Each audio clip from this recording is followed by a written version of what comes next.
You know, if you ask any historian, what was the one single event that really kicked off British rule in India?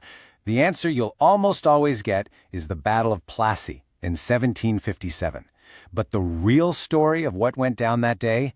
Well, it's so much more complicated, and frankly, more fascinating than just a simple victory on the battlefield. I mean, it's the big question, right? How on earth did a trading company, the British East India Company, end up controlling a place as massive, powerful, and rich as India? Well, the whole story really starts right here. But here's the kicker. The so-called Battle of Plassey, it wasn't really a battle.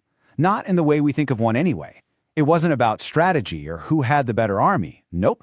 The winner was decided long before a single shot was fired. This quote really nails it. It shifts our focus away from soldiers and cannons and points to the real weapons used at Plassey: backdoor deals, lies, and pure deception. This wasn't a military campaign. It was basically a corporate takeover, just with an army to back it up.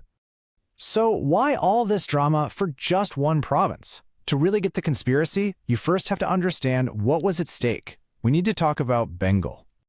Back in the 18th century, Bengal was the absolute jewel of India.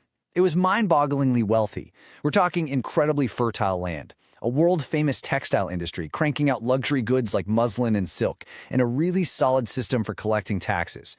On top of all that, it had the port of Calcutta, a major gateway for trade. For the East India Company, getting control of Bengal was like getting the keys to a money-printing machine. All right, this brings us to our two main antagonists. On one side, you've got Siraj-ud-Daulah, the young ruler or Nawab of Bengal. His goal was pretty simple: keep his kingdom independent. He saw the British building illegal forts and abusing their trade permits, and he wasn't having it. On the other side, the East India Company. Their goal was even simpler: make as much money as possible. And they saw the Nawab as a major roadblock. You can see these two were on a collision course from the start. And this is where the story pivots from just a political spat to a full-blown covert operation. The British, led by a very ambitious guy named Robert Clive, knew they couldn't just fight the Nawab in a straight-up war. They needed a backdoor. See, Clive wasn't a fool. He looked at the Nawab's gigantic army, then looked at his own tiny force, and did the math. A fair fight was a suicide mission.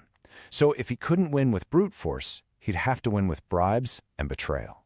So Clive came up with this brilliant and pretty ruthless four-step plan. First, find powerful people inside the Nawab's own court who didn't like him. Step 2. Zero in on the biggest fish of all, the commander of the army, Mir Jafar. Step 3 was the offer he couldn't refuse: betray your boss and we'll make you the new Nawab. And finally, to make sure the whole thing was locked down, he brought in powerful allies like the super-rich banker Jagat Seth. This wasn't just a military plot, it was a financial one too. So with the fix-in, the stage was set for the battle.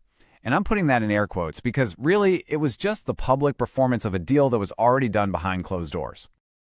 Just look at these numbers. On June 23, 1757, the two sides met.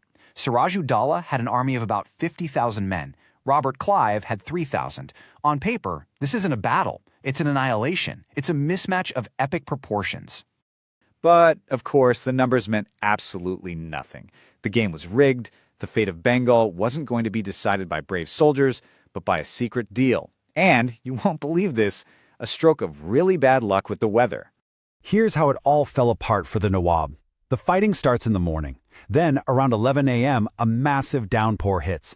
The Nawab's army hadn't protected their gunpowder, so it got soaked and became totally useless. Then, at noon, the biggest part of his army, the part led by our conspirator Mir Jafar, just stood there. They didn't move, they didn't fight. Seeing his cannon silent and his best general doing nothing, Siraj-ud-Daulah panicked. He thought everyone had betrayed him, which they had, and he fled. By 5 p.m., it was all over. The British had won, barely breaking a sweat. The battle, if you can call it that, was over in a few hours, but the consequences, oh, the consequences, would echo through India for the next 200 years. This one act of treachery was literally the foundation stone of the British Empire in India. The fallout was swift and absolutely brutal. Siraj-ud-Daulah was captured and executed. Just as promised, Mir Jafar was put on the throne, but everyone knew he was just a puppet. He had the title, but zero real power. The East India Company was now calling all the shots, draining Bengal's treasury and basically running the government. They weren't just merchants anymore. You know, we talk about turning points in history. Well, this was it. This was the moment everything changed. The moment a business dispute turned into the seed of an empire, and the future of both Britain and India was altered forever. And this really shows you the shift. Before Plassey, the East India Company was just one of several European companies trying to make a buck. After Plassey, they became the political power. They were kingmakers. And this, right here, is the most important long-term result. All that money they squeezed out of Bengal gave the East India Company the cash it needed to build up its army and, bit by bit, conquer the rest of India. Basically, Bengal's wealth paid for India's own colonization. Plassey wasn't the end of the story. It was just the beginning. So we end up back where we started, but with a whole new perspective. The story of Plassey isn't one of military glory. It's the story of a highly successful and deeply cynical business deal sealed with betrayal. And that leaves us with a really challenging question to think about. If an empire's foundation is built on a lie, what does that say about everything that comes after?